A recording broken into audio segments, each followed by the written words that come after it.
Nyinga en Pastor Joseph Agali. Arwaki e chenro mar Pisoko.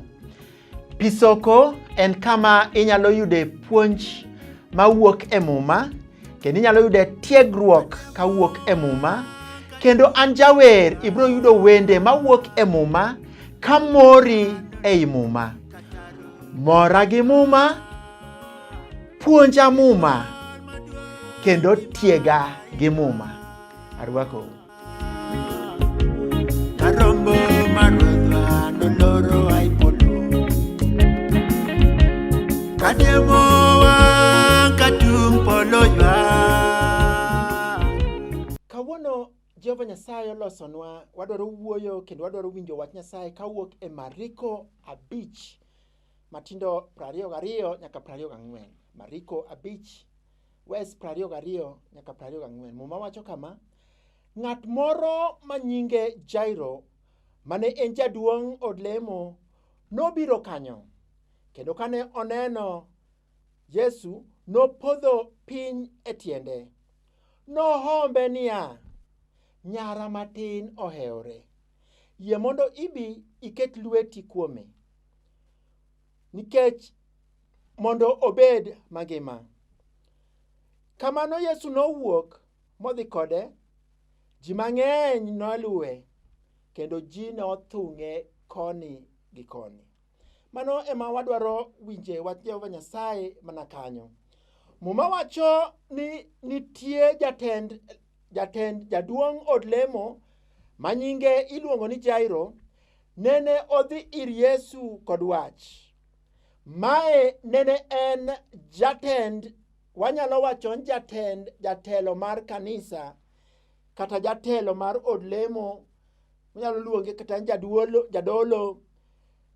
Jadolo ni neno ochopo kama ne ong'eyo ni osechopo kama kony modwaro onyalo dhi mana ir Yesu kende.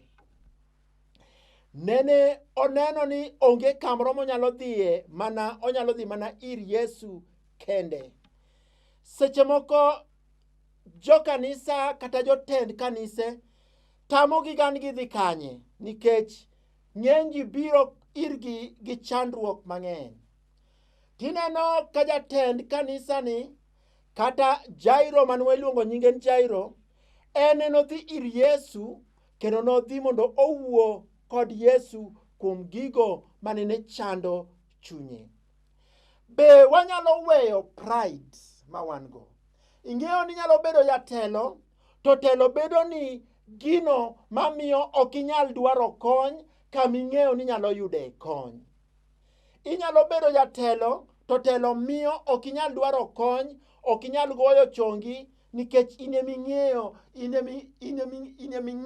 ji biro ga iri mondo go chongi piny.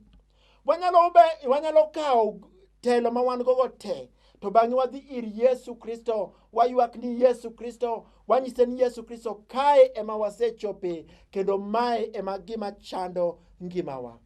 Ka wadwaro kony kuom Nyasaye osiepna, ka idwaro kony kuom Nyasaye, to nyaka wawe mana sunga, nyaka wawe mana tingruok, nyaka wawe biewo ji kod titles ma wabedogo, nikech wang'eyo neno nyuolwa duk te pinyni wabro wuokie ka wan duk, kendo ka onge gimoro amora ma en girwa. Seche moko inyalo bedo gi title, inyalo bedo gi kola, inyalo bedo gi titles ma kiwuotho e chiro to ji mosi kod luoro. To mano ok konyi, nikech ok riembni jochiende machandi. Mane momiyo jatend kanisa ni nowachon kawuono aol, kawuono adhi ir Yesu Kristo, kawuono adhiyo mondo anyise gigo machanda.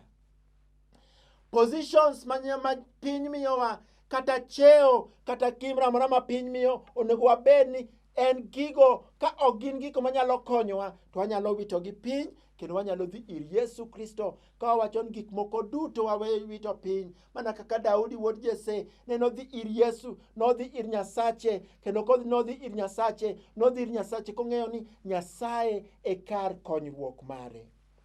Ing'eyo ni sunga gi jotelo chendo ahinya.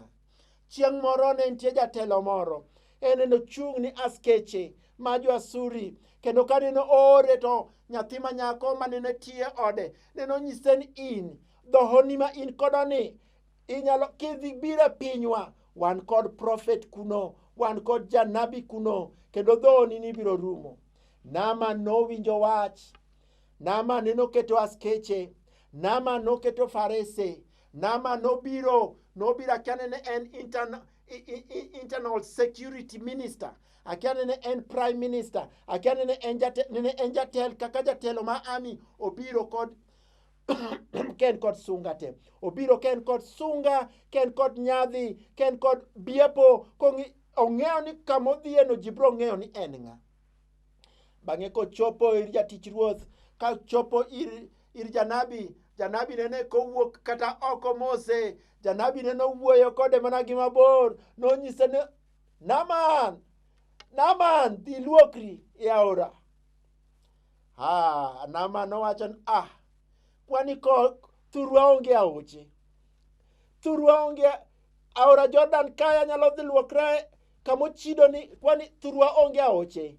Neno opong' kod sunga. Nene sungo chako deye. Nene sungo ochako tieko ngimane. Bang'e nene onyise Naaman, gimokwayi en gima tin. Obedience is better than sacrifice. Kibedo jatelo, bed jatelo ma gimra moro nyalo wito piny mondo iti tich Nyasaye. Kibedo jatelo, bed jatelo ma inyalo kwayo Yesu Kristo gigo duto michando. Kibedo jatelo, wabed jatelo mwanyalo dhi ir Yesu Kristo, kendo titles wanyalo wito piny, kendo wanyalo dhi ir Yesu Kristo. Muma wachon kano kwaye kamano, Kristo nowuok gi kanyo ki kanyo. Kristo nowuok mane odhi kama ka Jairo. Mana kaka no promise. There is power in worship. There is power in requesting. Nitie teko seche michako kwayo Nyasaye. Nitie teko seche migo chongi piny mbele Nyasaye. Nitie teko seche michako go chongi piny mbele Nyasaye. Jehova Nyasaye biro timoni. Jairo nobiro, nogo chonge piny mbele Nyasaye, nogo chonge piny mbele Yesu Kristo, nokwayo Yesu Kristo. Kristo nowuok gi sano nowuok immediately. Kamano Kristo nowuok, neno dhi kode, nyare noyudo chang. Jehova Nyasaye mondo gwedhu.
maduong' e paradiso. Owetewa mosetho gini chier ka ngima, to wan joma ngima Ruoth nolokwa. Wanahu kokoge ka wan gi nyarombo, mano mor maduong' e paradiso. Maranatha, Maranatha, Maranatha, Yesu Kristo. Maranatha, Maranatha, Maranatha, Yesu Kristo.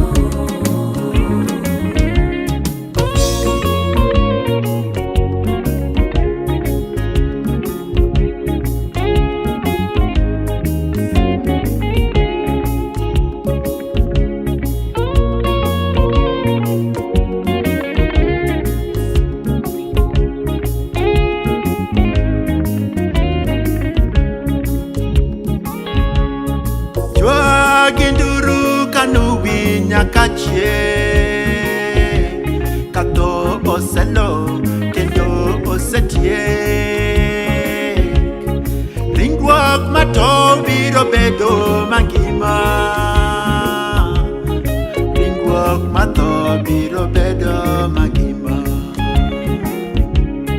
Jwaginduru kanuwi nyaka chieng', katho oselo kendo osetiek.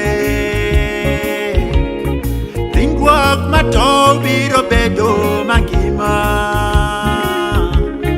ringruok matho biro bedo mangima. Maranatha, Maranatha, Maranatha, Yesu Kristo. Maranatha, Maranatha,